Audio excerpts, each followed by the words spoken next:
uh, I need you to fix this car. I don't need any help. I need help over here in this car, not whatever you got going on in your crazy mind.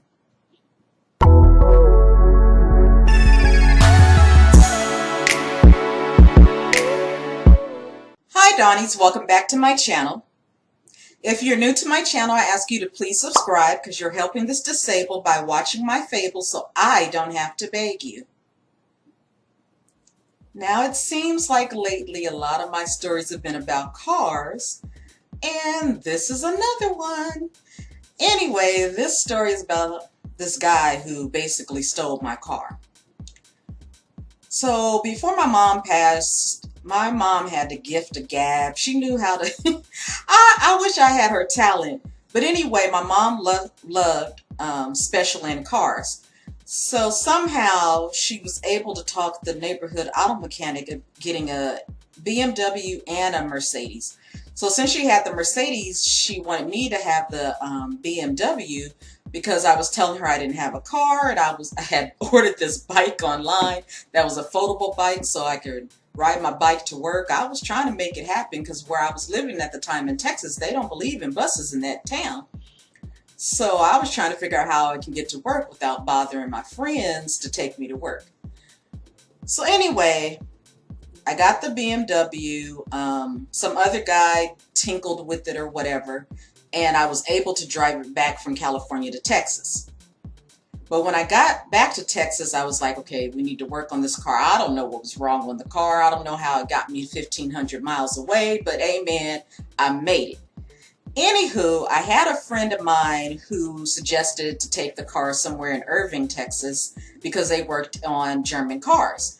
And so I had taken it there and they worked on it, but they told me I will need to bring it back because there's some other things that I don't remember what those things are, but I would need to bring it back to really fix the car. So that was the plan. A couple weeks later, I called the tow truck company to tell them to pick up the car and take it to the place in Irving. They convinced me, well, they can work on German cars and they're literally around the corner. I mean, I could walk to their auto shop. So let them fix it so they don't have to take it so far. What's that adage? Go with your first mind, right? So I let the around the corner mechanic take the car. And when I picked the car back up that evening, I was going to church and somehow the car is just smoking. Now, the car didn't smoke from driving the 1,500 miles from California to Texas, so why is it smoking just driving around the corner from the auto mechanic?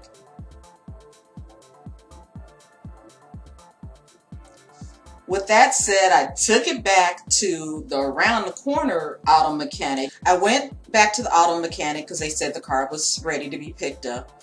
And I basically told them, I mean, they put a bill. They had a bill and my key on the counter. And I'm like, what bill? I just picked up the car 2 days ago from getting it serviced. And it was smoking. So I'm not understanding why you're charging me since it wasn't fixed right the first time. And I'm going to insert, because at that time, you know, I was heavily into writing on Facebook. So I'm going to insert what I did, and I want you guys to have the patience enough to read it because I don't remember verbatim, but all I know is I took the key off the counter and didn't pay for that service. That's what I do know.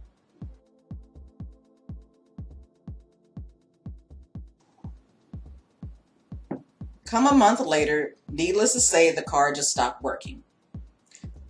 I had a friend of mine letting me know that she knew someone that fixes on cars. Her mom got cars from this man. Her sister got cars from this man. So let them fix on the car.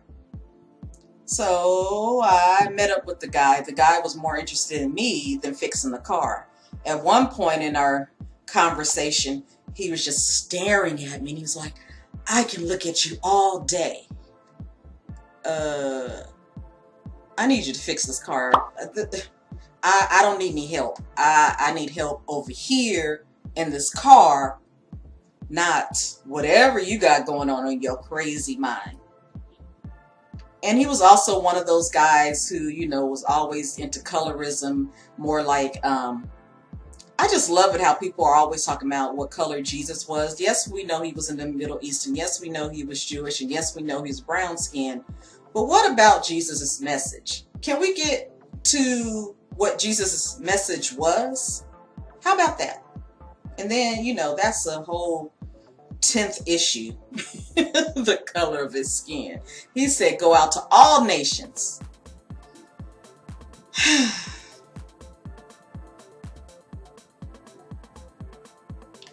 Anywho, again, against my against my better judgment, I let this crazy man take the car. And he gave me a price on what it was going to cost to fix the car, and so I gave him that. And about 2 weeks later, I just called and asked, well, how's the car going? Explain to me a simple question as, how's the car going, turns into a 20-minute irate. I don't know, he was just going off for no reason.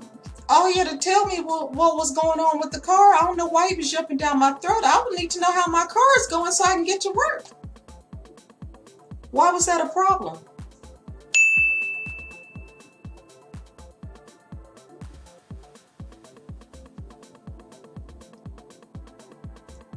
I don't know if he was Mr. Heckle. What do you call it? Dr. Jekyll and Mr. Hyde. And he decided to be on his good side, but he called me back and he was telling me there's more that needs to be worked on the car and it would cost more money. And I was like, you know what? Just return my car back. I paid you what you said it was what it was going to be. Just give me the car back and we can just wash this whole thing. Well, he didn't want to give me my car back. One time he was like, okay, come to the house and I'll get the car then. Came to the house, he wasn't there, so I had to call the tow truck driver to give me a ride back home. And then there was another time, I don't know, it was just a lot. Basically, after 6 months, I filed a civil suit because the police were like, well, if you handed the car over to him, it's not stolen. I don't know if that's just Texas law. I'm going to have to look that up. And if I find out, I'll put it in the description box below. But anyway, I had to take him to court. Court date the court date finally comes, and when we're in the waiting room, he didn't even know who I was, but he's pacing back and forth and just puffing. And I was trying not to be amused, but it was so funny. So the judge finally called us in, and we stepped before the judge, and I have the documentation saying this is how much he said he was going to charge me for the car. He didn't say there may be increases on the document or whatever. And the judge was like, well, this here says this is how much you were charging her to fix the car. You didn't put on here there might be other charges afterwards. So therefore, I won my case, even though throughout that whole case, he was huffing and puffing. Well, the defendant was huffing and puffing. And I told the judge, I just want my car back. All I want is my car back. I don't care about this or that. Plus, my mom had just died a month earlier. I couldn't deal with unnecessary drama. I just want my car back. So the judge granted for me to have my car back. And it just so happened, poor thing. The friend that had referred me to this guy had called me because she knew I was in town trying to finish up some loose ends before I go back to California. And so I told her, I said, I just came out of court. Can you come get me? Because I didn't have a car. I was riding a bus to even come to court.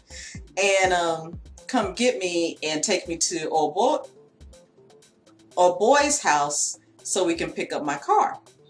So she took me to his house and prior to that, when she knew all this mess was going on, even before the court date, she apologized for ever introduced me to him because she didn't know he was.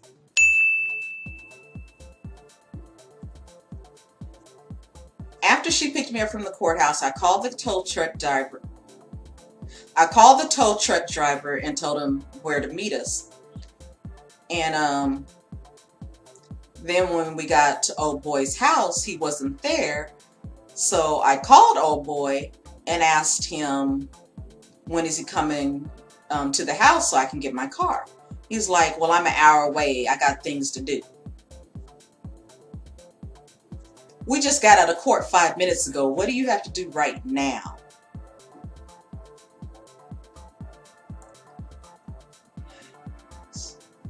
So the tow truck driver came and I was telling him what happened. The tow truck driver was very patient. He was like, well, when old boy finished tripping, just give me a call back. Thank goodness my friend has education in y'all know I can't talk. In psychosis. So she basically called old boy, talked him down from whatever tirade he was on, and basically got him to come to the house. So when he got to the house, I called the tow truck driver back. But it still took another hour to get my car because he decided to go inside the house and dilly-dally and I don't know what he thought he was doing. I guess that was his last bit of control. What is wrong with these control freaks and these Jezebel spirits? What's wrong with y'all? Anyway, he eventually comes out. He turns over my car. And I just want you guys to look at these lovely pictures of how he turned over my car. He made sure the car wasn't drivable at all. How dare I take him to court and get my car back and just look at these crazy pictures from a mind of a crazy man. Well, I did get my car back. I had to junk it anyway. As you know, I said my mom had passed during that time and it just wasn't worth the fight. So therefore, that's the story of the man who stole my car. It wouldn't give it back. Well, Dawnies, remember to toast life. It always makes for a great story. Don't forget my other content on the channel. And don't forget to subscribe. And I'll see you next week. Bye.